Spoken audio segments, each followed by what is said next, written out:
ఓం గణాధిపతియే నమః. జై జగన్మాత, జై గురుమాత. అందరికీ నమస్కారం. చాలామంది ఇంట్లో గొడవలు అవుతున్నాయి. నరఘోష, నరదృష్టి, దృష్టి దోషాలు, ఆరోగ్య సమస్యలు, ఇంట్లో ఏం బాగుంటలేదు, చికాకుగా ఉంటుందన్న వాళ్ళకి చక్కటి పరిహారం అండి. ఈ పరిహారం అనేది మంగళవారం నాడు కానీ శనివారం నాడు కానీ చేసుకోవాలండి. గురువారం కూడా ఆచరించవచ్చు. మీకు దీనికి కావాల్సిన పరిహారానికి కావాల్సిన వస్తువులు 3 పసుపు కొమ్ములండి, ఒక తెల్లటి దారం. ముందుగా తెల్ల దారానికి పసుపు రాసి 3 పసుపు కొమ్ములు ఆ దారానికి కట్టి గంధం బొట్లు పెట్టాలండి. గంధం బొట్లు పెట్టిన తర్వాత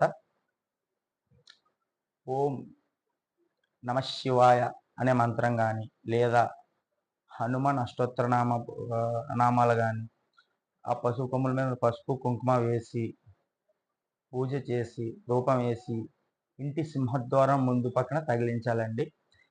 ఇలా తగిలించిన తర్వాత మీరు ఒక కొబ్బరికాయ తీసుకుని సాయంత్రం 6 నుంచి 7 లోపు మధ్యన కొబ్బరికాయ మీద కర్పూరం పెట్టి వెలిగించి 3 సార్లు గుమ్మానికి అటు ఇటు దిష్టి తీసి కర్పూరాన్ని కింద పడివేసి కొబ్బరికాయ కొట్టేసి కాళ్ళు చేతులు ముఖం కడుక్కొని ఇంటిలోనికి వెళ్ళండి. మీకున్న దుష్టి దోషం, నరశాపం, నరఘోష, నరపీడ, శత్రువుల ఘోష ఇట్లాంటివన్నీ తొలగిపోతాయండి. ఇది శనివారం చేస్తే చాలా చక్కటి ఫలితాలు వస్తాయండి. జై శ్రీరామ్, జై జగన్మాత.